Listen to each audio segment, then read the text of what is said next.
More about like, so you still solo? Yeah. This is all you solo. What about the music? Yeah. That's you music, too? Yeah. What is some of the inspiration for that music? Because we were talking about it when we were during the trailer. The music's freaking dope, man. Like, that's really awesome sounds. Thank you.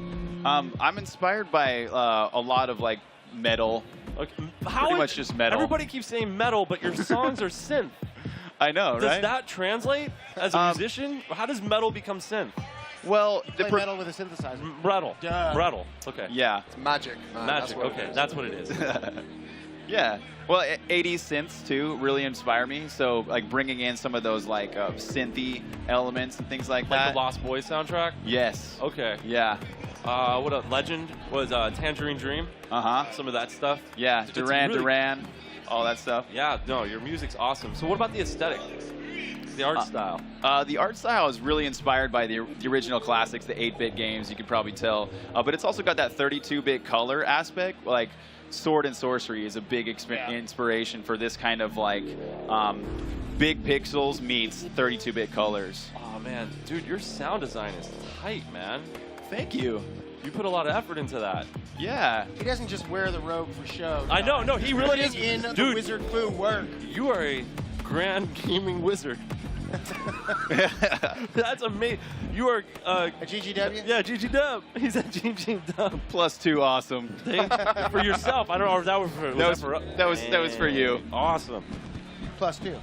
So, what did you work on before? Is this your forte? Like your first jumping into gaming? No, this is my first game I've ever done the art for and done everything solo. But yeah, I've been a developer for about 20 years now, working on several projects. And I took a break for about 10 years and learned how to make music. And so yeah. 10 years? Mm-hmm. What did you do in that 10 years? Did you find yourself? Did you go like hiking? I bust a lot of tables.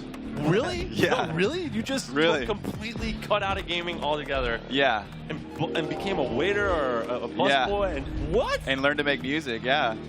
Yeah. I'm fascinated by you, man. I want to know where this game came from. I want a therapy session with you. All right, sit down and cry and laugh and just know that, like, this game's awesome. So what is going on in this game?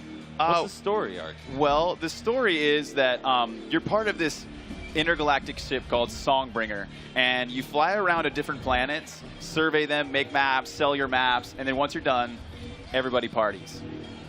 What?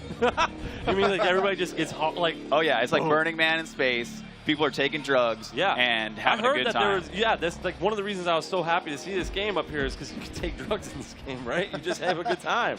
But isn't that what a mushroom is in Mario?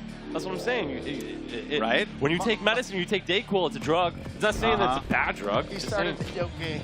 Started the dope game. Yeah, so you eat these cactuses and you trip out and you get these psychedelic powers, and they allow you to see secrets, right? It's a big game. It's an action RPG with this like an 8-hour experience, right? Where in each world, it's a procedurally generated game, so that each world can be a little bit different each time. So you kind of need something that's going to show you where the secrets are sometimes if you need a hint. Right. So, and then the arc of your character is that you eat these cactuses and you trip out and all that stuff at first, but then your spirit guide appears. And he starts guiding you and showing you, he actually teaches you to meditate. And then your meditation skill becomes like the cactus. So instead of tripping out, you're meditating. Okay. And that allows you to do the same kind of things. And one of the things that we talked about earlier was you said you put in the code and that generates. How does that work? Like, is it like, oh, if I put in an A, this will do a specific thing, or like a Q will lead to something crazy? Right. It's the whole 6-letter word becomes a number that generates your entire world, right? Based on that number. So, like for example, if you were to enter the world Peanut would always be the same exact layout, right? It's always going to have like the same 10 bosses, the same dungeons, the same art and things like that. But the location of all the dungeons and the bosses and the secrets and everything is going to be different based on that world seed, though. Okay. So speedrunners, for example, are going to find some rad seed that's really fast, and they're going to be like, let's speedrun that seed, because it's going to be the same world for every one of those guys that are speedrunning that seed, you know? Wow. So, I mean, Twitch that's is a 6-letter word. yeah, it is. At Twitch level. Right? Holy crap, man. That's so cool. Yeah. And then there's also item crafting. So as you progress through the world, your items allow you to access more of it. But also you get these 5 different items. There's fire, ice, lightning, poison, and fear. And all those can be combined with your weapons. So for example, you could develop or once you teleport back to your Songbringer ship, you can craft yourself a flaming top hat. They can light enemies on fire. Wow. That sounds dangerous. A flaming top hat, like just Yeah. rocking the top hat, I think needs to be something that's brought back. But the flaming top hat, it's next level. Oh, I love that animation. the demon's tooth.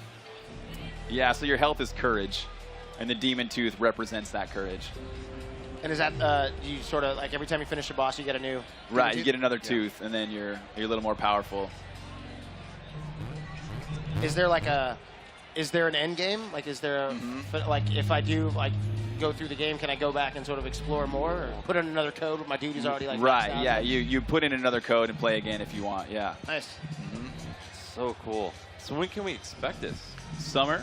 Summer? 2017, this And summer. You said years. How long have you been working on this? This is the 3rd year. 3rd year. After the 10-year hiatus. Yeah, 13 years Right. technically you've been Yeah. working on this game. I mean, if you didn't learn music, you wouldn't have been able to put the music in the game, and you had to hire somebody to do the music, and it wouldn't have been the one-man Wizard Foo show. You Right. understand. Yeah, no, I totally get it. And you've probably been to Burning Man a few times to get that. You yeah. had to do some research for Yes. that to see about looking into this. Very valuable research. I think it's worth mentioning as well, since we're on Twitch, that you stream on Twitch. Oh, right, yeah, I Every day. stream 3 to 5 days a week. I do my development live, so What's I the channel? share my programming. Oh, Wizard_Foo. Okay. Yeah. F you? I mean, Yes. F you, bro. Yeah, no, really, people always go, like, what, how did, what? Had streaming your development, did any inspiration come from the chat? Like, did they give any? Absolutely. Yeah? Yeah. What was one of the things off the top of your head that they gave you? Oh, item crafting, Item crafting? was a suggestion from the stream. And like, that's a really great idea. I wanted to do it a little bit different than like a Minecraft or something like that where you'd be crafting things. It's more just, it's really just combining. That's awesome. You Yeah. just get those like those things from chat. You're like, well, now I got to take another hiatus. Right. And I'll be gone for 10 years. Yeah, are we Oh, going to dang. lose you after this game comes out?